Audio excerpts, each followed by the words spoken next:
All right. Hi, everyone, and welcome to week 5. So, up to this point, we've focused on leadership identity, influence, and power, and ethical decision making. And now we move into one of the most critical executive level topics, and that would be organizational culture and strategic leadership. Because here's the reality: strategy doesn't fail on paper, strategy fails in execution, and culture drives execution. So, what is organizational culture? Sorry.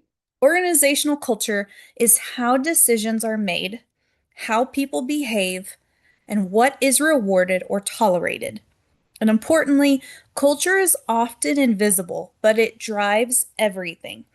You can't see culture directly, but you can see it in meetings, communication, accountability, and decision making. So, why culture becomes a problem? Organizations develop culture over time and often unintentionally.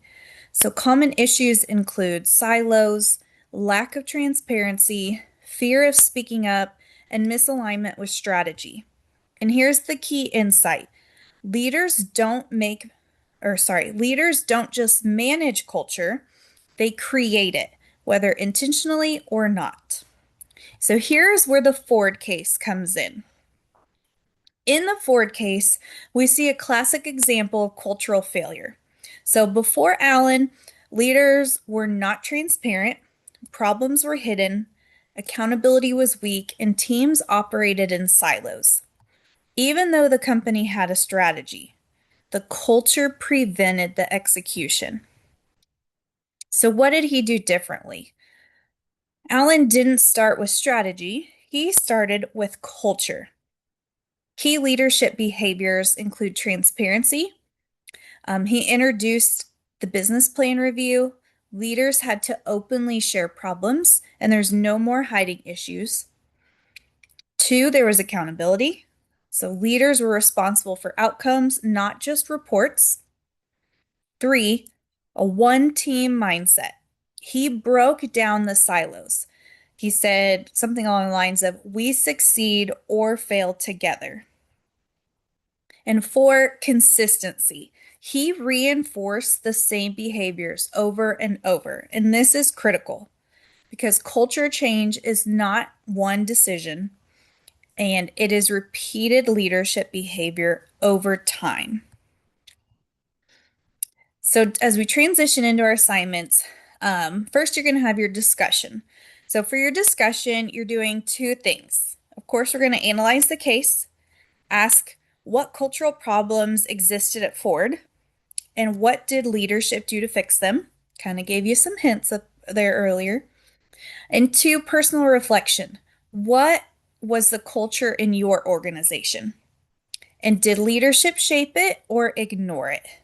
The goal is to connect. We have our theory, we have our case, and we're going to have your experience. One of my personal experiences when I was in industry before moving into higher ed, our culture was very much kind of not being a team player.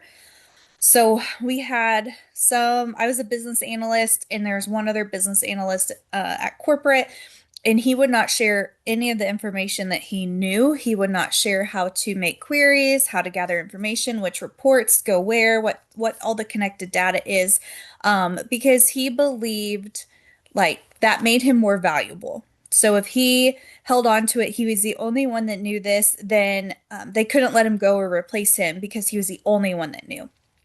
It is very much a it's your problem type culture. And that's how kind of the whole company ran, whether it was sales, whether it was parts. It just wasn't a very team player atmosphere. And the outcome was kind of everyone tended to leave every 3 to 5 years. So it was almost like a consistent revolving door of new employees and then leaving, and new employees and leaving. So looking back now, that was not a successful culture. I don't think it still is a successful culture, but I also don't know how they operate today. Um, so that's how you're going to dive into your discussion. For the assignment, we're going to move into leadership brief number 3.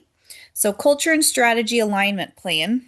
This is one of your most important applied assignments that we have. So, you are stepping into an executive role. Your job is to diagnose culture, align it with strategy, and develop a leadership plan. So, you'll need to answer these questions. What's broken in the culture? Why does it matter strategically? And what will leadership actually do to fix it? Some important reminders: students would often say the culture needs to change, but that's not enough. You need to answer, how does leadership change culture? What behaviors? What systems? What accountability structures? Take all this into consideration as you're answering those questions. And I'll leave you with this. Culture is not a side issue. Culture is strategic execution. The best leaders don't just create strategy, they create environments where strategy can succeed. So I'm looking forward to see how you apply these assignments, and just kind of some extra thought. Think about a time when your organization had a clear strategy, but failed to execute. Ask yourself, was it really a strategy problem, or was it a culture problem? So as always, let me know if you have any questions. I hope you enjoy the Ford case, and I'm excited to read your responses.